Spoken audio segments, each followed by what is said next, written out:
Bank থেকে বিপুল ঋণ প্রয়োজন নাকি চাপের অর্থনীতি?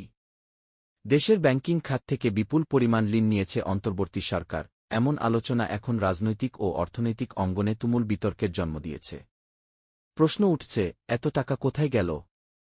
উন্নয়ন প্রকল্পে, পুরনো ঋণ পরিশোধে, নাকি বাজেট ঘাটতি মেটাতে?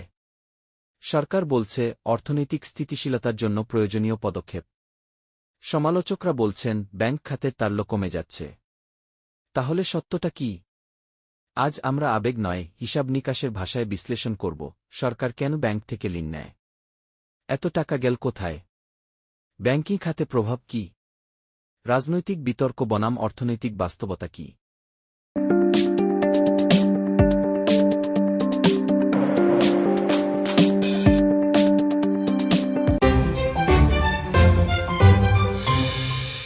সরকার কেন ব্যাংক থেকে ঋণ নেয়?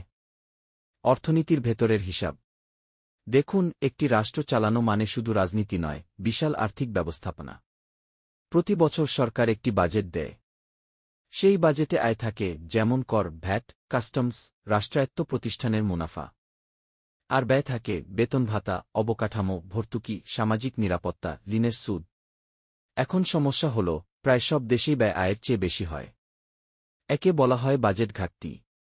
এই ঘাটতি পূরণ করতেই সরকার ঋণ নেয়। প্রথম কারণ, বাজেট ঘাটতি পূরণ।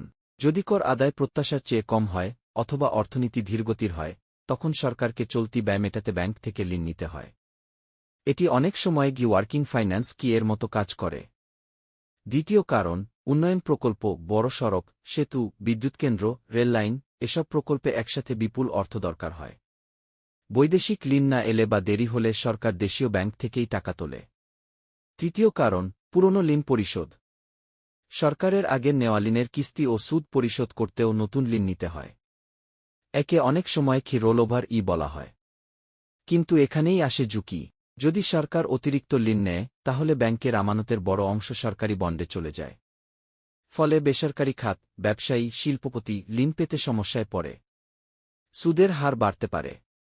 এটাকেই বলা হয় ক্রাউডিং আউট এফেক্ট। সরকার বেশি জায়গা দখল করলে বেসরকারি খাত সংকুচিত হয়। অর্থাৎ ঋণ নেওয়া স্বাভাবিক, কিন্তু মাত্রা ও ব্যবস্থাপনাই ঠিক করে দেয় এটা উন্নয়নের হাতিয়ার হবে নাকি অর্থনীতির চাপের কারণ হবে। এত টাকা গেল কোথায়? সংখ্যার পেছনের বাস্তবতা। এখন সবচেয়ে গুরুত্বপূর্ণ প্রশ্ন, সরকার ব্যাংক থেকে এত টাকা নিল, কিন্তু আমরা দৃশ্যমানভাবে কি দেখছি? নতুন সেতু, বড় প্রকল্প, নাকি কিছুই চোখে পড়ছে না? প্রথমেই বুঝতে হবে, সরকারি ঋণের টাকা সবসময় নতুন প্রকল্পে যায় না। বড় একটি অংশ যায় চলমান ব্যয় মেটাতে। অবকাঠামো প্রকল্প, অনেক মেগা প্রকল্প বহু বছরের। সড়ক, রেল, ব্রিজ, বন্দর, এগুলোর কাজ ধাপে ধাপে হয়। টাকা ঢোকে, কিন্তু ফল দৃশ্যমান হতে সময় লাগে। তাই জনগণ মনে করে, টাকা গেল কোথায়?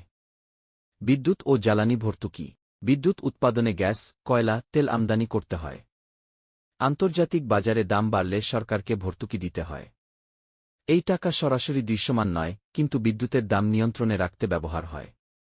সামাজিক নিরাপত্তা কর্মসূচি, বয়স্ক ভাতা, বিধবা ভাতা, কৃষি সহায়তা, খাদ্য সহায়তা, এগুলোতে বিপুল অর্থ যায়। ছোট ছোট পরিমাণে কোটি মানুষের মাঝে বণ্টন হয়, তাই বড় অঙ্ক চোখে পড়ে না।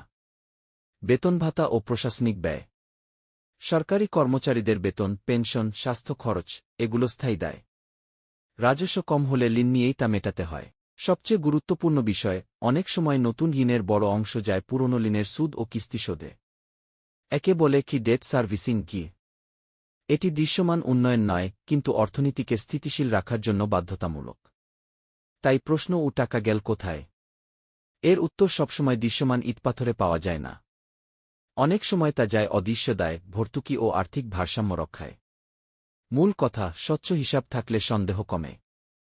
হিসাব অস্পষ্ট হলে প্রশ্ন বাড়ে। ব্যাংকিং খাতে প্রভাব কি? চাপ নাকি চাঙ্গাভাব? এখন আসি সবচেয়ে স্পর্শকাতর জায়গায়, ব্যাংকিং সেক্টর। সরকার যখন বড় অঙ্কের ঋণ নেয়, তখন সেই টাকা আসে কোথা থেকে? ব্যাংকের আমানত থেকে। অর্থাৎ জনগণের জমা রাখা অর্থের একটি অংশ সরকারি ট্রেজারি বিল বা বন্ডে বিনিয়োগ হয়। তারল সংকটের ঝুঁকি। যদি সরকার বেশি ঋণ নেয় তাহলে ব্যাংকের হাতে নগদ প্রবাহ কমে যেতে পারে। একে বলা হয় তারল লিকুইডিটি। তারল কমে গেলে ব্যাংক নতুন ঋণ দিতে সতর্ক হয়ে যায়। ফলে ব্যবসায়ীরা সহজে ঋণ পায় না। সুদের হার বৃদ্ধি। চাহিদা বেশি হলে সুদের হার বাড়ে, এটাই বাজারের নিয়ম। সরকার বড় ঋণগ্রহীতা হলে ব্যাংক নিরাপদ মনে করে সরকারকেই ঋণ দেয়। তখন বেসরকারি খাতকে ঋণ দিতে হলে বেশি সুদ চায়। এতে শিল্প বিনিয়োগ ব্যয়বহুল হয়ে যায়। বেসরকারি বিনিয়োগে চাপ। যদি শিল্পপতি বা উদ্যোক্তারা উচ্চ সুদের কারণে ঋণ না নেয়, তাহলে নতুন কারখানা, কর্মসংস্থান সব ধীর হয়ে যায়।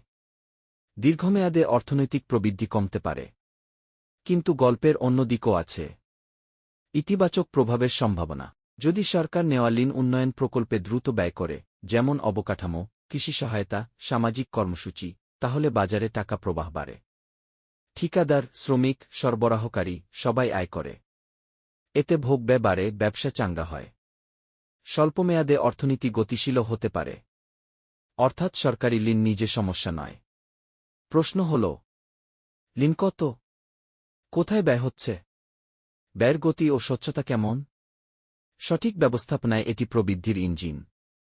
অসামঞ্জস্য হলে এটি ব্যাংকিং খাতের ওপর চাপ।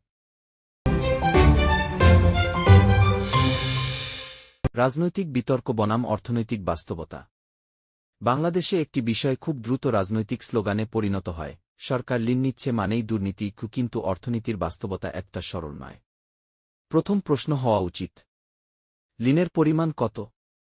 সংখ্যা বড় শোনালেই আতঙ্কিত হওয়ার কারণ নেই। 50,000 কোটি বড় অঙ্ক, কিন্তু দেশের অর্থনীতির আকার যদি কয়েক লক্ষ কোটি হয়, তাহলে সেটি তুলনামূলকভাবে কত, সেটাই আসল বিষয়। জিডিপির তুলনায় ঋণের হার কত? বিশ্বজুড়ে একটি সূচক আছে, ডেট রেশিও।